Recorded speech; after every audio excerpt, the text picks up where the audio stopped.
Birth, every fight, every meltdown, every wedding has been captured in polished HD, edited for maximum drama, and shipped into millions of living rooms across the world. We watched babies born on camera. We watched rushed moving days. It came time for the crown prince of the Brown family, the eldest son, the quiet backbone, the kid no cameras equals. No monologues. No teatrix. No patriarch performance.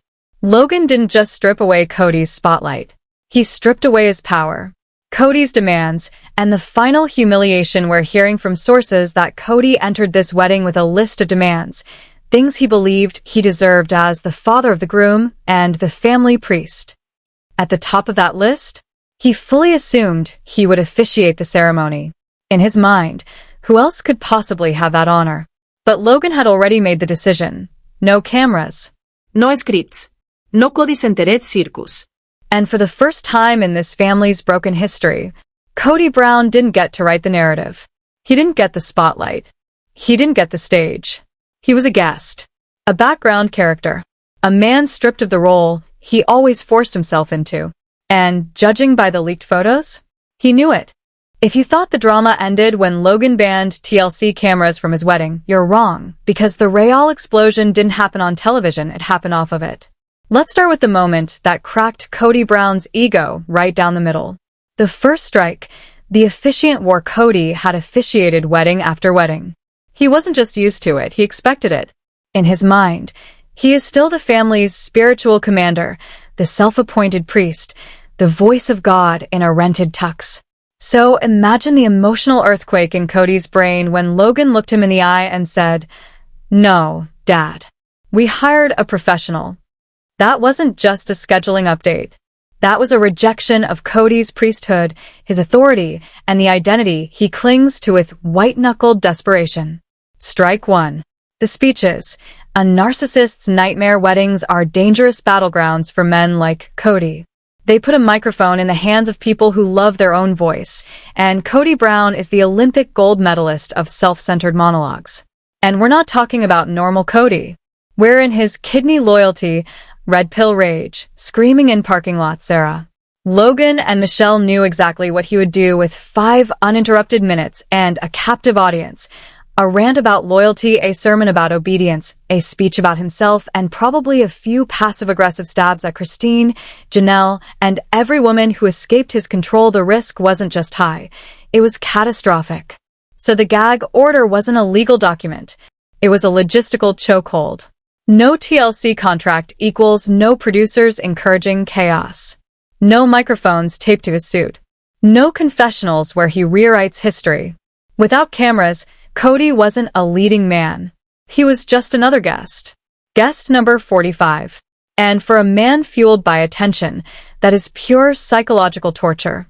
Kody loves to insist he pays for weddings. He loves to hint that the family pot covers the celebrations. But the forensic financial leaks? The Coyote Pass mishaps? The collapsing family economy? Everything points to the same truth. Kody and Robin don't spend money on anyone but themselves. Which is why the rumored revelation hits so hard.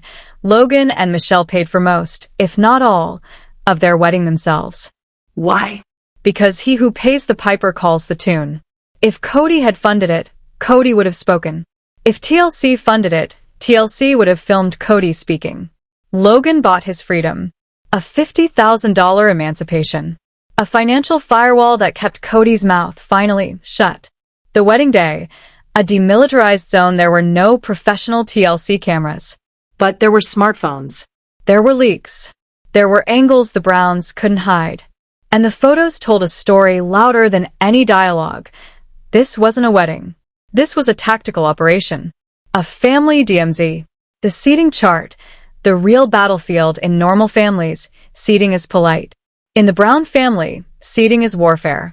Fans immediately noticed the layout when leaked pictures circulated. Christine, seated prominently.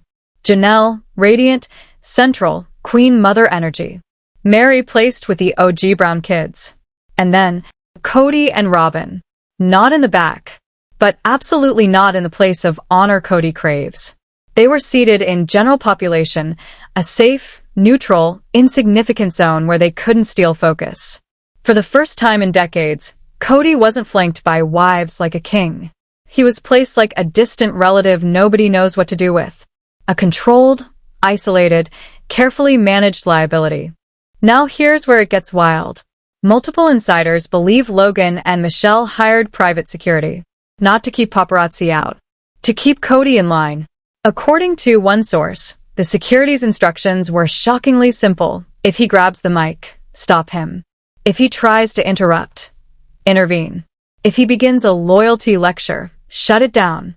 If he makes a scene, escort him out discreetly.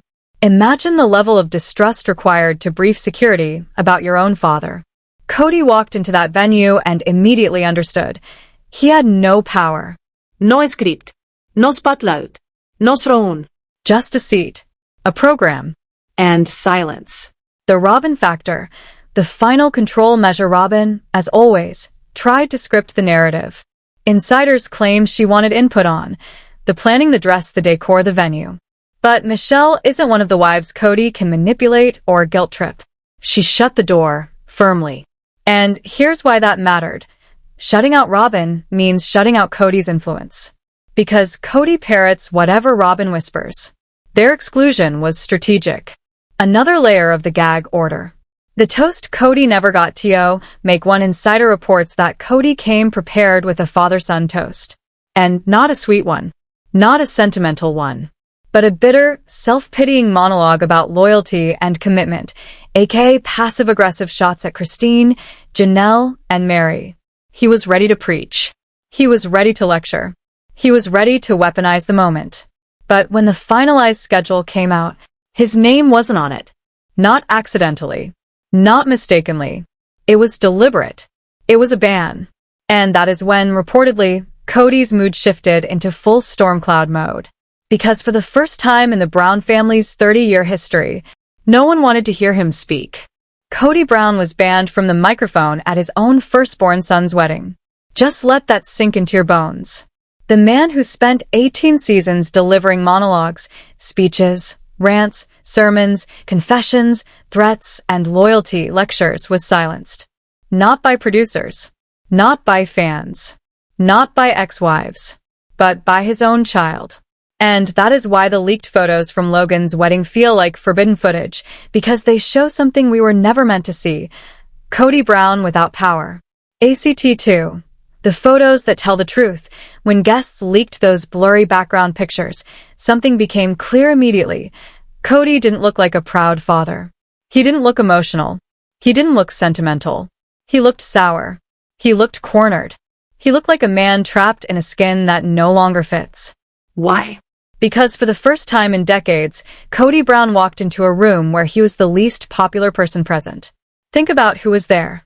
The sons he drove away, the ex-wives who escaped him, siblings who no longer speak to him, family members who watch the show and know exactly who he is for years. Kody used the camera to control rooms. He used the confessional chair to rewrite history. He used producers to frame himself as the misunderstood, wronged, noble father. But at Logan's wedding, there were no cameras to protect him. No lights. No makeup child. No producer whispering, "Give us something emotional, Kody." There was only reality. And in that reality, Kody wasn't the hero. He was the problem. Imagine the torture. He had to sit in silence and watch. Sparkle's Janelle glowing, beautiful, free, radiating joy he could no longer dim.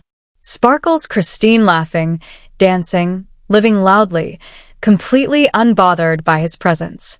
Sparkle's the boys, Garrison, Gabriel, Hunter, united, bonded, thriving, refusing to orbit their father's ego. Sparkle's the siblings celebrating Logan, while ignoring the man who used to dominate every family moment. The wedding wasn't just an event. It was a mirror. And Kody was forced to look directly into it. Without the cameras acting as his shield, Kody wasn't a reality star. He was a middle-aged man sitting beside the only wife he has left, watching the family he dismantled move forward without him. The timeline that made it even worse: this wedding didn't happen during a peaceful season. It happened in the center of the Brown family's collapse. Christine had already left. Janelle and the boys were barely speaking to him. Mary was emotionally gone. The show's storyline was in shambles. His reputation was burning. Normally, family weddings act like ceasefires. Janelle and I had a great talk. Christine was being dramatic again. There is no footage to manipulate. The memories belong to the people who were there, not the man who destroyed the family. And Kody hates that. He hates that he doesn't own the history. Remember when Kody said he wanted his life to be beer and Skittles? Well, at Logan's wedding, everyone else had beer and Skittles. The leaked reception footage showed guests dancing on tables, laughter filling the room, drinks flowing, the Brown siblings in pure celebration mode. Meanwhile, Kody and Robin stayed off to the side. Quiet, detached, hovering. Like two people who weren't invited but showed up anyway because it would look bad if they didn't. They were oil in a tank of water, completely separate, refusing to blend in. And Kody's behavior followed a classic narcissist pattern. If I can't be the star, I won't participate. If I can't dominate the room, I'll sulk in the corner. If I can't control the story, I'll refuse to join in. His pout was visible to everyone. The secret conversation we all know happened. Sources say Janelle and Logan had a conversation. Maybe not dramatic, but firm. Janelle didn't want producers forcing her into scenes with Kody, her son's wedding being overshadowed by her collapsing marriage, a fake reconciliation arc, sympathy music playing over her tears. She wanted one thing, a peaceful day for her son. And she knew that meant one rule: no cameras, no drama, no Kody control. And Logan listened. Today's investigation takes us deep inside the wedding that quietly, silently, and brutally dismantled the Kody Brown myth. Logan Brown's wedding, the day the Brown children staged the most elegant rebellion the family has ever seen. Let's begin with a moment that changed everything: the gag order. People assume it was just a simple request for privacy. It wasn't. It was a shield, a weapon, a line in the sand drawn not out of pettiness, but out of survival. This gag order was Janelle's redemption arc disguised as a wedding policy. For the first time in years, she wasn't the second wife, the problem wife, the wife in conflict. She was simply the mother of the groom, exactly what she deserved to be. No producers whispering in her ear. No side scenes. No forced interactions with Kody's ego. Just peace. Just dignity. And then there was Mary. Her presence at the wedding was fascinating. She wasn't glued to Kody's side. She wasn't begging for a glance. She wasn't performing for a camera that wasn't there. For the first time in over a decade, Mary could simply exist without the humiliation of Kody ignoring her in 4K. The camera band didn't just protect the wedding. It protected Mary's soul. But the person who suffered most under that gag order? Kody. It wasn't just a blow to his ego. It was a public execution. This was his firstborn son, the child named after him, the boy he believed would carry the priesthood, the legacy, the throne of the Brown Empire. And that boy looked at him, calmly, firmly, and said, "You are not safe. You're not trusted. You will not have a voice here." No screaming fight. No dramatic walkout. Just a silence that cut deeper than any insult ever could. That silence wasn't awkward. It was a verdict. A complete vote of no confidence. Kody tried to play it cool in later interviews, pretending he understood, pretending it was mutual, pretending he wasn't bothered. But we all know Kody Brown. He wasn't just bothered. It hollowed him out. Now let's talk about the legal side of this gag order, because this is where the story gets damning. This wasn't some casual, no phones at the ceremony rule. This was legislated privacy. According to insiders, Logan and Michelle had professional photographers signing contracts, vendors agreeing to strict confidentiality, DJs instructed not to hand Kody a microphone, a full ban on selling wedding photos to tabloids. Why? Because when your father is Kody Brown, you don't invite him to a wedding. You regulate him. Let's go even deeper. The $50,000 TLC bribe rumor has it that TLC dangled a $50,000 filming offer in front of Logan and Michelle. That's not small money. That's a car, a down payment on a house, an entire honeymoon. And Logan turned it down. To reject that kind of money means one thing: he believes TLC money is dirty, contaminated. tied directly to Kody's manipulation. Logan was rejecting more than a paycheck. He was rejecting Kody's entire worldview. Kody believes money buys loyalty, buys love, buys obedience. Logan proved that money means nothing when trust is gone. That microphone Kody loves so much, the one he uses to spin narratives, Logan denied him even that. And the ripple effect? Unmistakable. The older kids are following Logan's blueprint. Less filming, more privacy, more independence, no Kody control, no TLC contracts tying them to dysfunction. This terrifies Kody, because here is the ugly truth. If the kids stop filming, the show dies. If the show dies, the money dies. If the money dies, Robyn's empire dies. Logan's wedding wasn't just a wedding. It was the first domino in the collapse of the Kody Brown empire. Now, let's talk about Robyn. Yes, she was invited. But she was neutralized. She wasn't a coordinator. She wasn't a speaker. She wasn't the emotional support queen she pretends to be. She was a plus one, a footnote, a guest in a world that once revolved around her. By siding with Robyn for a decade, Kody made himself an outsider, too. He wasn't leading his family, he was orbiting them from the sidelines. Now, let's connect this to season 18, filmed after the wedding. And Kody Brown never recovered. Because for the first time in his family's history, Kody stepped onto a stage and nobody cared. The moment the king realized he had no kingdom if Kody had tried, just once, to swagger onto that dance floor and reclaim the spotlight, something unprecedented would have happened. People would have ignored him. Or worse, laughed. The entire room carried an energy Kody could feel but not control. A social gag order pulsed through the air, unspoken, unbreakable, and absolute. For the first time in decades, Kody read the room correctly. He wasn't the main character. The perfect day, because Kody had no power by every single account. Logan's wedding was perfect, beautiful, emotional, joyous. And that perfection wasn't a coincidence. It was a formula. Whenever Kody Brown has control, we get chaos, shouting, accusations, breakdowns, tears, and cameras. Whenever Kody is neutralized, we get peace. Logan's wedding wasn't just a celebration. It was an experiment, and the results were conclusive. Remove Kody's power and the Brown family finally breathes. Logan ran the test. Michelle enforced the boundaries. And TLC? TLC was furious. The TLC meltdown. This wedding was supposed to be TLC's Super Bowl. Their finale episode. Their emotional payoff. Their storyline goldmine. They had already storyboarded everything. Kody walking Logan down the aisle, Kody giving fatherly wisdom, Robyn crying about the family changing, a big, dramatic family moment to wrap the season, and then Logan said no. Logan turned off the cameras. Logan shut down the script. Logan blew up the entire production pipeline. They scrambled. They panicked.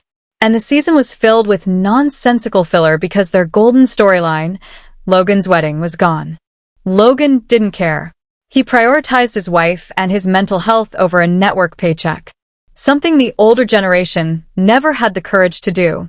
The bar incident. The rebellion of the sons. Now we shift to the moment the cameras didn't capture. The moment everything almost exploded. Insiders say that during cocktail hour, Kody, feeling ignored, minimized, and humiliated in the second row, tried to corner Gabriel and Garrison near the bar. Big mistake. He thought a wedding crowd would force civility. He thought the boys would be too polite to push back. He thought he could command obedience. They can't yell at me here. We're in public, Kody probably told himself. He miscalculated. The boys didn't fight. They didn't argue. They didn't even engage. They used the gray rock method, complete emotional neutrality. Walls. Silence. Disinterest. The ultimate gag order. Witnesses say Kody gestured wildly, speaking with that dominant dad authority he uses when he's desperate. The boys simply sipped their drinks and walked away. Kody was left talking to the air. That was the moment he realized. Without the cameras, he has no power. The Christine effect. The night Kody snapped. Now, let's move to the dance floor. A viral guest video shows Christine spinning in the center of a dance circle, glowing, laughing, radiant. The crowd cheering. The kids lifting her up. The family surrounding her. For Kody, this wasn't a dance. This was humiliation. Kody believes life is a zero-sum game. If Christine wins, he feels erased. He couldn't grab a mic and make a dramatic toast. He couldn't redirect the attention. He couldn't rewrite the moment. He had to sit and watch his ex-wife become the matriarch in real time. Many insiders believe he was a guest. The Irish exit and why it matters photos and timeline analysis. Kody wasn't just uncomfortable. He was irrelevant. The petty gift done. He's a burnt-out star. And the planets are orbiting just fine without him. Once Kody and Robin slinked away, that's when the real party began. People laughed harder, danced freer, relaxed, came alive. The shadow lifted. And this is the part that haunts Kody. The party only starts when he leaves. The impact on season 19. The man who lost his power, everything Kody is doing now. The land schemes, the loyalty tests, the paranoia, the anger. It all began on that wedding night. He tasted irrelevance. He felt powerless. He witnessed his kingdom functioning perfectly without a king. And he has been spiraling ever since. The day Kody Brown lost his voice, Logan didn't scream. He didn't fight. He didn't humiliate his father. He simply pressed mute. And the entire family breathed. This wedding wasn't a party. It was the day the Brown family reclaimed their lives. The day the firstborn son took his rightful place at the head of the table, not through dominance, not through ego, but through strength, boundaries, and quiet leadership. All without a single camera rolling. OUTRO if you want more deep dives into hidden Brown family truths, the finances, the legal battles, the production secrets, the psychological warfare, make sure you're subscribed. Hit like if you think Logan made the right call. Tell me in the comments. Do you think Kody tried to give a speech? Do you think the gift was petty? Do you think this wedding changed everything? I read every single comment. Next video. The Coyote Pass Money Pit, where the Brown family fortune really went. Until then, keep watching, keep questioning, and keep exposing the narrative. This is Sister Wives Crew, signing off.